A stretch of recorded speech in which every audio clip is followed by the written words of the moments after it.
Radio Laser présente Rêve d'acier, une fiction sonore en collaboration avec la classe de 5e du collège Saint-Joseph de la ville de Bruy. Rêve d'acier, le retour d'une époque, écrit par les élèves de 5e du collège Saint-Joseph de Bruy.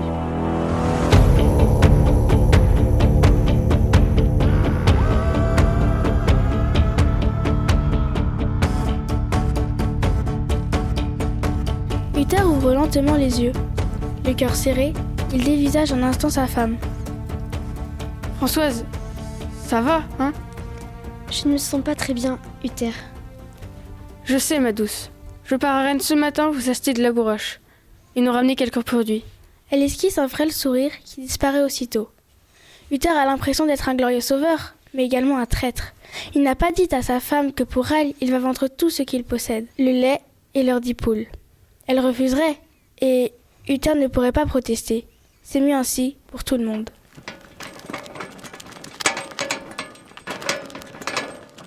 Vilain, connais-tu la direction de Rennes? Un chevalier, c'est la première fois que j'en vois un. Monseigneur, suivez cette route et vous finirez par arriver à... Le chevalier n'a pas attendu la fin de la phrase pour partir. Uther soupire et se remet en route. Ainsi. C'est donc ça, Rennes. Le soleil levant se reflète sur la muraille et illumine son regard. Un peu ébloui, il se dirige vers le pont-levis des portes, bordelaises. Il tire avec peine sa charrette pleine de produits. Soudain, il sent le contact d'un métal froid contre sa gorge. Il lève les yeux et voit un garde pointant sa lance vers lui. Halte là, vilain. Que viens-tu faire en séant? Mais pourquoi il pointe son arme là? Mais, messieurs, je viens vendre du pain, de la farine, du fromage, des œufs, du lait et 10 poules au marché et acheter de la bourrache pour ma femme. Moi. Votre nom? Uther. Uther de la ferme du Bré, je suppose? Je suppose, oui. Vous supposez? Il n'y a que vous qui vous appelez Uther ici? Je suis analphabète. C'est ma femme qui a nommé la ferme. Moi. Si j'étais le commandant, je vous laisserais pas entrer. Mais bon, vous êtes sur la liste. Quand il faut y aller, il faut y aller. Oui, maintenant on laisse entrer tout le monde. De mon temps, c'était pas comme ça. D'abord, tout le monde vient y faire ce qu'il veut à Rennes. C'est devenu un dépotoir. Mais vous êtes encore là? Eh bien, qu'attendez-vous? Entrez. Uther franchit la muraille avec émerveillement. Uther tombe sur un mendiant en défroque, une écuelle posée devant lui, où on a posé des morceaux d'aliments un peu moisis. Ses yeux sont bandés. Uther devine qu'il est aveugle. À ses côtés, un enfant de 13-14 ans vient de lui apporter de la nourriture fraîche. Il a les cheveux bouclés, gras et sales. Il est maigre et grand. Ses habits sont déchirés. Le garçon le regarde d'un air suspicieux. Ayez pitié d'un vieillard qui a perdu ses beaux yeux. Que voulez-vous, mon ami? J'aimerais tellement pouvoir revoir une dernière fois les murailles si belles qui entouraient notre ville et la belle rue des Dames. Uther avec empressement puis émerveillement et exaltation. Oh, mon ami, mais bien sûr, je vais vous décrire la muraille. Elle est assez grande, très imposante. Elle fait au moins plusieurs fois votre taille en hauteur et en longueur. Elle est si grande qu'on pourrait y aligner de grands oignons, plusieurs centaines de cochons. Elle est très épaisse, comme si on pouvait aligner plusieurs bœufs côte à côte. Elle est longée par une rue à l'intérieur de Rennes et à l'extérieur d'une pente ralentie la venue des ennemis. Elle est à peu près aussi large que plusieurs troupeaux de moutons. Pour entrer, on peut passer, je crois, par plusieurs portes. Moi, je crois que je suis passée par les portes mordelaises. Elles sont composées de 2 portes, une très grande pour faire entrer les calèches, une toute petite sur le côté pour faire passer les hommes. On doit passer sur un pont-levis. Ma femme m'a expliqué qu'il était fermé à Vêpres en temps de guerre. Il était également fermé grâce au levier et on met également des grilles pour renforcer la sécurité. Oh, mon bon ami, merci beaucoup. J'ai eu l'impression d'y être. Jamais on n'avait été si gentil avec moi. Merci, mon ami. Mais ne pleurez pas, enfin, ce n'est rien. Après avoir traversé la ville, en passant par la rue du Port, puis par la rue des Lauriers, l'enfant marche dans le caniveau qui n'est pas propre, mais ça ne le dérange pas, parce qu'il a des habits qui ne sont pas très propres non plus. Il arrive aux portes de la ville pour essayer de voir qui ne ferait pas attention à sa marchandise. Tiens, ce paysan au visage bronzé abîmé par le soleil me semble une proie facile. Pierre, finalement, laisse ce paysan tranquille. Il a été bon avec moi. Il mérite de vendre ses produits. Uther se retourne vivement et voit le chenapan partir en courant. Je l'ai échappé belle. Il va falloir que je sois plus vigilant dans cette ville. Ne m'en voulez pas, mon petit paysan. Il faut bien vivre, hein. Mon filleau Pierre et moi, on n'a pas d'argent. Au revoir, mon ami. Tâchez que de gagner votre vie autrement qu'en volant, hein. Il arrive au marché. Il y a plein de personnes qui courent partout, des enfants, des adultes et même des mendiants. Monsieur, pourriez-vous m'indiquer où est-ce que je pourrais trouver une place pour vendre mes produits? Ça dépend. Vous avez un sou? Non, désolé, je n'ai presque rien. Ce n'est pas grave, je vais trouver moi-même. Au revoir. Attendez, monsieur. Je peux vous indiquer une place quand même. Il s'installe sur la place pour vendre ses produits. C'est une journée de fête.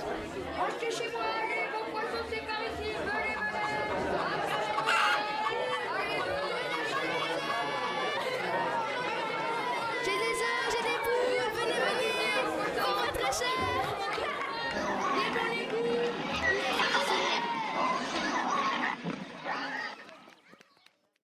Mademoiselle Mélusine, votre père m'a demandé de vous réveiller. Il veut vous voir avant son départ. C'est au sujet du tournoi, lui dit la domestique.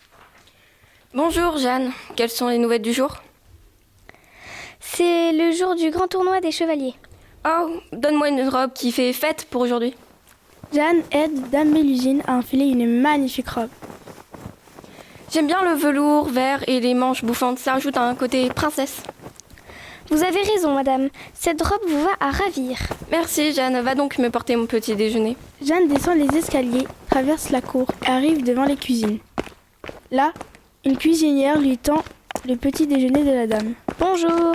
Vous n'avez rien oublié? Je vois la tasse de lait et 2 tranches de pain. Attendez, ne bougez plus. Je vais vous rajouter les œufs.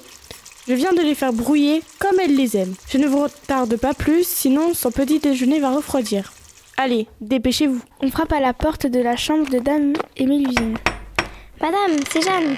Je vous apporte votre petit déjeuner. La dame est là, assise sur une chaise. La domestique s'approche doucement et lui tend son petit déjeuner. Merci Jeanne, va faire mon linge maintenant. J'aurai besoin de linge propre. Et dépêche-toi. Elle met un nouveau drap, le recouvre d'une couverture et éteint le chandelier sur la table du chevet encore allumé. Ah, cette Mélusine m'agace plus qu'autre chose. Fais ceci, Jeanne, fais cela. Au fait, j'ai une petite chose à te faire faire. Enfin, plutôt 2. Bien sûr, mademoiselle. Jeanne, je trouve que ma robe ne me met pas assez en valeur pour un jour comme celui-ci. Je voudrais donc que tu ailles chez le tailleur récupérer la robe que j'ai commandée. C'est une cotelle rouge ornée d'or. Tu en profiteras pour acheter 2 autres tissus. Sur le chemin du retour, tu achèteras aussi du poulet pour le faire rôtir et du pain. Oui, mademoiselle, si tel est votre désir. Puis la domestique s'en va. Dans un premier temps, elle traverse la cour pour se diriger vers les cuisines franchement. Elle rencontre une autre domestique de Dame Mélusine. Tu cherches quelque chose, Jeanne? Oui, sais-tu où se trouve le panier pour aller faire les courses? Dans le cellier, je pense. Pourquoi? Eh bien, parce que je dois aller chercher le pain, le lait, les œufs, la farine. Je dois aussi aller chercher une robe pour madame chez le tailleur. Et aller chercher les légumes pour la soupe de ce soir. Je n'ai pas une minute pour moi. Oh, je vois. Je peux t'aider si tu veux. Je viens au marché avec toi, comme ça on ira plus vite. Ça m'aiderait beaucoup. Bon, dans ce cas, je vais chercher le panier. Je reviens. Les 2 domestiques partent donc en direction du marché. Elles passent par le quartier des riches merciers. Oh, regarde, ces maisons sont vraiment belles, s'extasie Jeanne. On voit surtout qu'ils sont riches, ces gens, pour avoir des maisons aussi imposantes avec des pans de bois rouge partout. Tu as raison. Et en même temps, ça donne un certain charme au quartier. Elle se presse de traverser le quartier des tripiers qui dégage une odeur écœurante. Ah, quelle horreur cette odeur. Heureusement que je ne fais pas ce métier. C'est vrai que le quartier des tripiers dégage une odeur qui ne passe pas inaperçue. Vraiment pas inaperçue. Dépêchons-nous. Je ne veux pas rester 1 minute de plus dans cet endroit. Elles arrivent devant l'étal du paysan, Uther. Bonjour. Qu'est-ce que je vous sers? Bonjour, monsieur. Je voudrais une cruche de lait, un sachet de farine, une douzaine d'œufs et un pain, s'il vous plaît. À combien vendez-vous vos sacs de farine? Je vends un sac pour 3. Ah oui, 3 sols, c'est ça. D'accord, d'accord. Et à combien vendez-vous vos œufs? Je vends une douzaine d'œufs pour 1 sol. Alors, un pain, à 7 choux de farine, une douzaine d'œufs, avec ceci. Et à combien vendez-vous vos cruches de lait? Une cruche de lait, 2 sols. Donc ça vous fera 2 derniers. Bon, maintenant, direction le tailleur. La matinée défile, Uther n'a plus de produits. Il a tout vendu. Il décide qu'il est maintenant temps d'aller chercher la bourrache. Mais avant, je vais aller manger, pense-t-il. Il prend un quignon de pain de ce qui lui reste et se dit dans sa tête: Oh, mais j'irai bien chez le tavernier. Arrivé chez l'artisan, les deux domestiques observent les magnifiques robes. Bonjour mes petites dames. Les domestiques: Bonjour monsieur. Que puis-je faire pour vous? Je viens chercher la robe pour la dame Mélusine. Ah oui, je vais la chercher. Et voilà, vous direz à mademoiselle Mélusine que je l'ai soigneusement emballée, sa robe dans du papier de soie. Et vous mesdames, y a-t-il des robes qui vous intéresseraient? Nous sommes domestiques et nous n'avons pas assez pour pouvoir s'acheter de magnifiques robes. Bonjour mesdames, quelle belle journée, n'est-ce pas? Bonjour mon garçon, effectivement, il fait très beau aujourd'hui. D'habitude, je ne fais pas ça, mais comme aujourd'hui c'est la fête, je vais vous accorder quelques faveurs. Je vais vous aider à porter vos courses. Toi, un petit garçon haut comme 3 pommes, tu vas aider 2 femmes comme nous à porter les courses? Je ne crois pas, non. Le petit garçon commence à s'énerver que les deux domestiques se moquent de lui. Il se jette alors sur Jeanne et lui vole son pain. Elle court en essayant de le rattraper, mais elle s'emmêle les pinceaux dans sa robe, chute et le perd de vue. Au voleur, attrapez-le, il m'a volé mon pain. Oh, le gredin. Si je le retrouve, ça va mal aller pour lui. En plus, si dame Mélusine l'apprend, je vais me faire gronder. Elle reprend ses esprits et voit l'autre domestique lui courir après. Jeanne, tu vas bien? Cette andouille de garçon m'a sauté dessus et m'a volé le pain. Oui, j'ai bien vu, tu as fait une belle chute. Ce n'est pas drôle. On va ramener les courses, sinon dame Mélusine va s'impatienter de ne pas nous voir. Je vais retourner chercher du pain. Il est midi. L'artisan fait le tour de la foire. La place était bondée de monde. Il va vers l'étal du marchand drapier. C'est un grand commerçant de 37 ans qui est de nationalité anglaise et il vient de Normandie. Aujourd'hui, il va à la foire avec sa grande charrette tirée par 2 chevaux où il a fait la route depuis la Normandie. Ce jour-là, il se rend à la foire pour vendre ses draps de laine. Il s'installe pour vendre sa marchandise. Quand il arrive à l'aube, il découvre une grande place dont le sol forme un cercle. Un autre commerçant qui, ayant déjà montré le sien, vient le voir et lui dit avec un petit accent du sud qu'il fait semblant de ne pas remarquer. Bien le bonjour mon ami, tu es ici pour le tournoi? Oui, cet après-midi. Mais ce matin, je viens pour vendre toutes sortes de tissus. J'espère que les ventes seront bonnes. Écoute bien l'ami, je suis ici depuis bien des années. Et les affaires marchent très bien. Je sais ce qui plaît aux seigneurs et à leurs femmes. Et je sais aussi que tu feras beaucoup d'affaires, car ils vont envoyer leurs domestiques acheter du tissu à la foire. Les domestiques arrivent chez la dame Mélusine et leur racontent leurs péripéties. Jeanne, où étais-tu? Au marché, j'achetais du pain. Puis un enfant a volé celui que j'avais acheté. Mais tu te moques de moi? 2 heures pour aller acheter un pain? Mais je n'y suis pour rien. Ah, mais qu'est-ce que c'est que tout ce raffut dehors? Oyez, oyez, venez voir toutes nos belles marchandises. La foire est présente à Rennes. Des marchandises du monde entier. Mélusine descend ensuite pour voir son père et quand il l'aperçoit, il se dirige vers elle pour lui parler. Bonjour Mélusine, je suis heureux de vous voir. C'est vous, père, qui m'avez demandé de venir vous voir. Et puis, je ne peux pas manquer le moment où vous allez choisir mon futur époux. C'est justement de cela que je voulais vous parler. Vous avez à présent 15 ans, donc vous devez vous marier. Pourrais-je choisir mon mari? Non, cette décision ne vous appartient pas. Et pourquoi donc? Car il y a trop d'enjeux pour vous laisser choisir. Comment ça, trop d'enjeux? Il y a trop d'enjeux politiques et financiers. Je ne suis que ça à vos yeux? Des enjeux politiques? Oui. Mélusine descend par l'escalier, les yeux pleins de larmes. Elle voit un bon déjeuner sur la table. Elle s'installe à la salle à manger et commence à manger.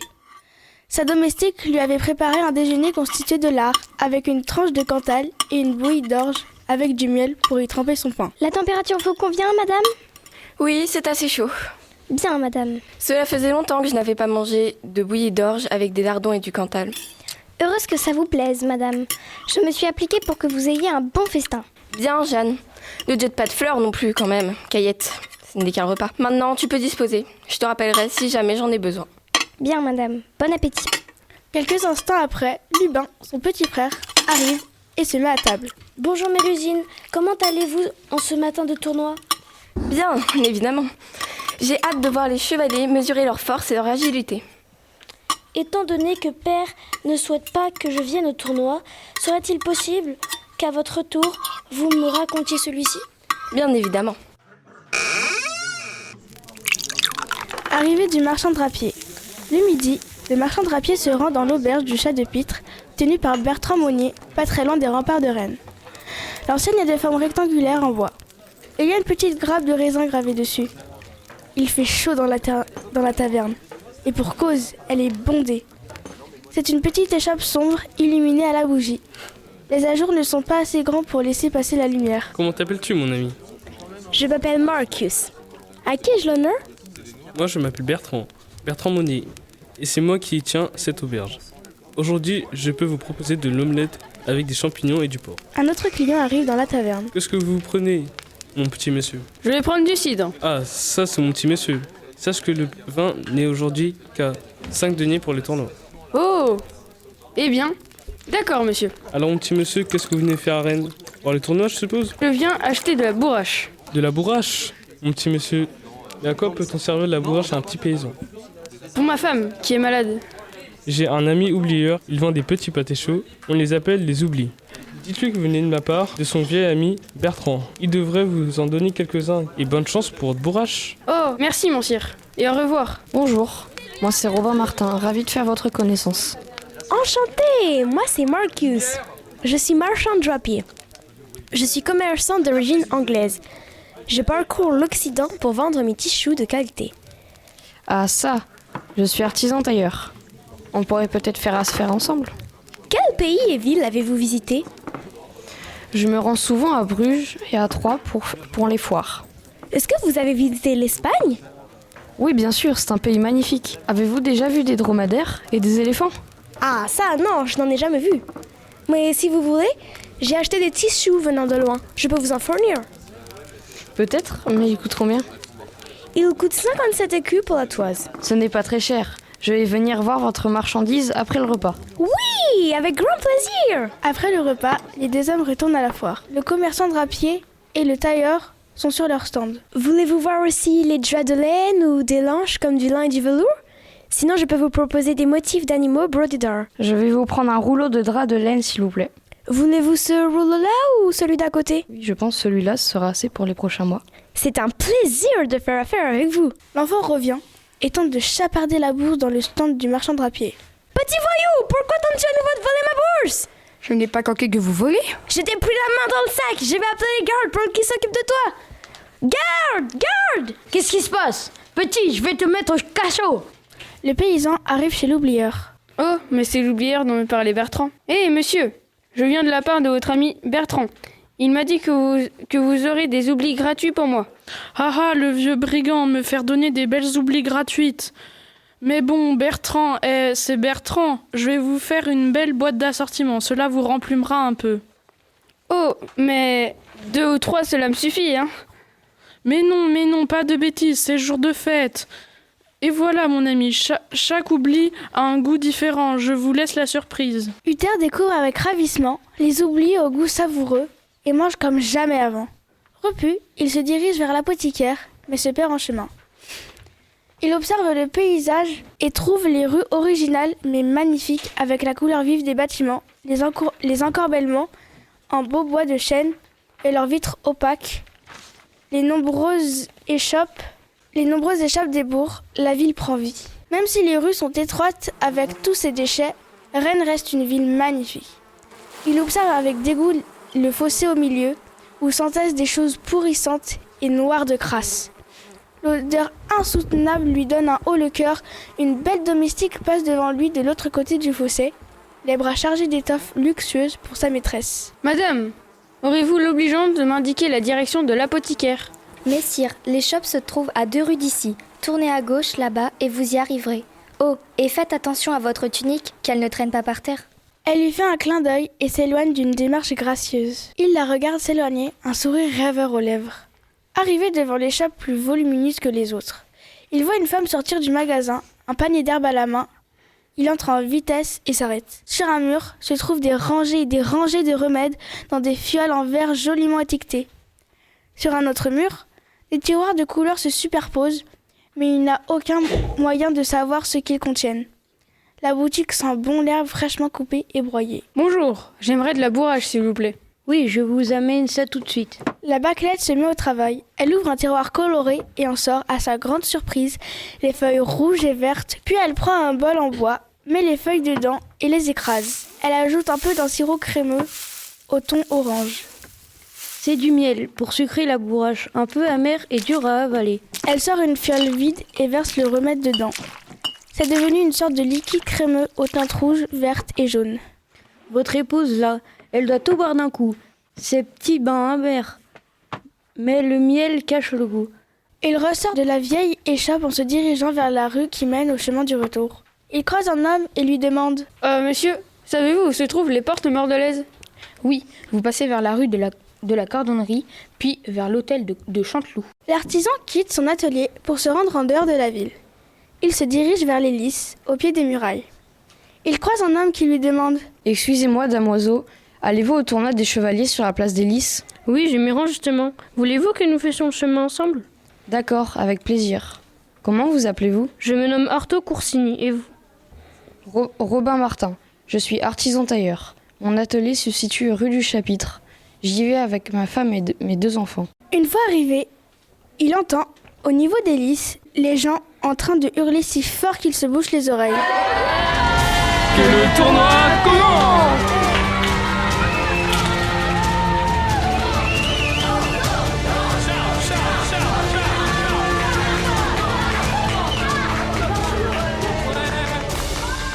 J'ai de la chance de participer au tournoi. Je suis un chevalier très puissant, avec une force surhumaine, grâce à mon épée tranchante et robuste. Monseigneur, votre force est égale à celle du lion. Sans aucun doute, vous réussirez à battre le chevalier Lancelot. Mais j'ai ouï dire que ce seigneur était très combatif et impétueux. Guillaume, ne dis pas de bêtises. Celui qui pourrait me battre n'est pas encore né. Même pas toi quand tu seras chevalier.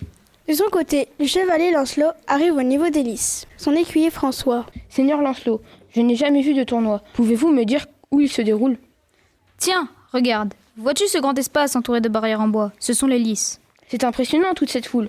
Je n'aurais jamais pu imaginer un tel spectacle. Je comprends pourquoi le tournoi ne se déroule pas à l'intérieur de la ville. Oui, le tournoi demande énormément d'espace. Il a fallu construire un camp provisoire pour accueillir tous les participants et leur écuyer. C'est une petite ville. C'est une organisation incroyable.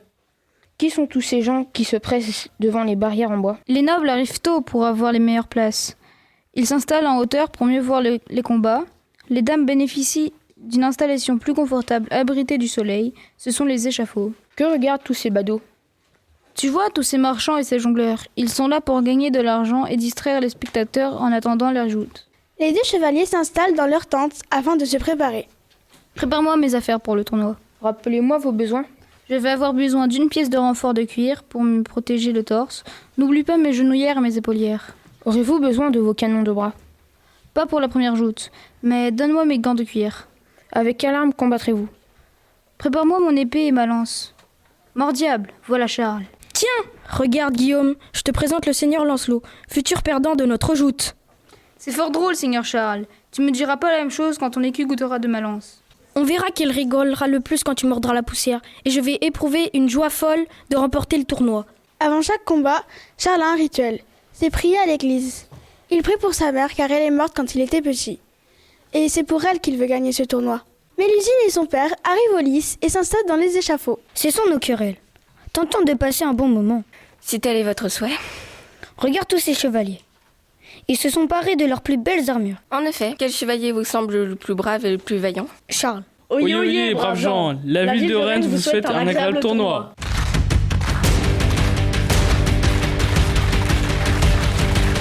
À ma droite, nous avons le seigneur Lancelot.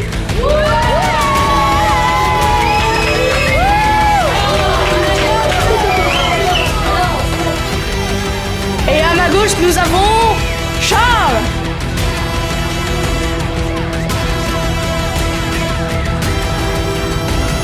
Que le tournoi des lys de Rennes commence. Les 2 chevaliers se saluent et commencent à se défier. Tu vas voir de quel bois je me chauffe. Abandonne avant de subir mon courroux. Ah ah, jamais je ne l'abandonnerai. C'est plutôt toi qui devrais te méfier car je vais t'écraser comme un cafard. Les deux chevaliers se jettent l'un sur l'autre, les écus résonnent, les lances se tordent, les combattants hurlent de rage. Les spectateurs retiennent leur souffle. Et les chevaliers s'élancent de nouveau, se heurtent de plein fouet. Lancelot se fait percuter par la longue lance de son adversaire, vacille sur son destrier. La foule, amassée le long des lisses, se met à crier « Par tous les dieux, il va se faire estourbir, de grâce, de grâce !» Lancelot est désormais suspendu au pommeau de sa selle, un pied essayant désespérément de retourner dans l'étrier. Le chevalier, aux armoiries de lion, s'avance vers lui, en fureur, sans pitié, lui donne un grand coup de lance dans la main et fait un signe de la main à Dame Mélusine qui rougit. L'autre dame noble lui lance un regard brûlant de haine, puis encourage Lancelot. Va Lancelot, fais-lui mordre la poussière! Charles, prenez garde, derrière vous! Lancelot se relève, brandit son épée, lui assène un coup terrible sur la jambière, l'attrape par le sollet et le met à bas de son cheval. Voici les deux chevaliers, à présent prêts à combattre au corps à corps. Armes à la main, ils se ruent l'un sur l'autre, se portent de si violents coups que leur aume se déchire et tombe à terre. Leur visage dégoulinant de sueur, ils se jaugent du regard et repartent au combat. Charles brise le bouclier de Lancelot avec sa puissante épée. Il vole en éclats. Leurs deux épées s'entrechoquent, ils se regardent d'un air noir et déterminé. Dans un dernier râle, Charles porte sa dernière attaque, il met Lancelot à terre, il pousse un cri de victoire. Votre champion est vraiment très fort, madame. D'ailleurs, regardez comme il a bien gagné le combat. Offusquée, la dame noble se lève et part d'un air hautain. Gouja! Charles, le vainqueur, reçoit les armes du vaincu sous les vivas de la foule. À la fin du combat, un homme et sa fille s'approchent de Charles. Salutations, Seigneur Charles. Je m'appelle Gerbert, et voici ma fille Mélusine. Je vous ai trouvé très fort et courageux. Nous serions ravis de vous compter parmi nos hôtes lors du souper chez moi, ce soir. Je vous remercie de cette invitation. Indiquez-moi séant le chemin de votre demeure et je m'y rendrai à la tombée du jour. Nous habitons rue des Dames.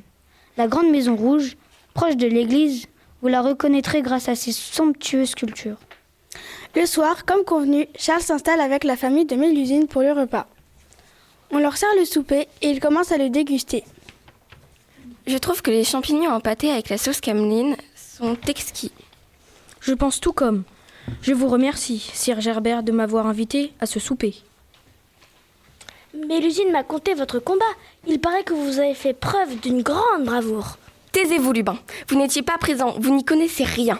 Moi, j'ai assisté à la joute et j'ai ressenti la rage de vaincre, la détermination et le courage de Charles face à ses féroces adversaires.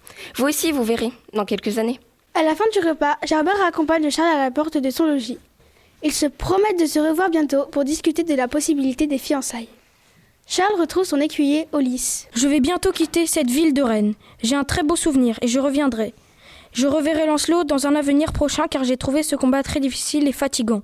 Il a un très bon niveau. Moi aussi. J'ai aimé ce premier tournoi. Votre combat était impressionnant. Quand mon tour viendra, moi aussi je deviendrai aussi fort que toi. C'était Rêve d'acier en collaboration avec la classe de 5e du collège Saint-Joseph de la ville de Bruy. Une fiction relatant des faits réels de l'époque du Moyen-Âge. Mise en scène, Pierre-Louis Dupré. Équipe de la fiction sonore, Madame Coativi, Monsieur Mao. Équipe technique, les élèves de 5e. Actrice, acteur, rôle, Hugo, mendiant, commerçant du Sud. Manon, apothicaire. Roméo, chevalier, garde et grand écuyer. Inde, narration. Justine, marchand drapier anglais. Nathan, chevalier Charles, plus homme intéressé. Aïkiancre, enfant. Evan, papa de Mélusine. Éline, domestique Jeanne. Adrien, Robin Martin, artisan tailleur. Sohen, l'oublieur. Nolan, crieur sur le marché. Abigail, domestique inconnu. Louise, domestique. Pierre-Louis, petit frère de Mélusine. Timéo, Uther. Cassandra, Mélusine. Sophia, cuisinière. Siméon, tavernier, aubergiste. Perrine, femme de Uther, malade.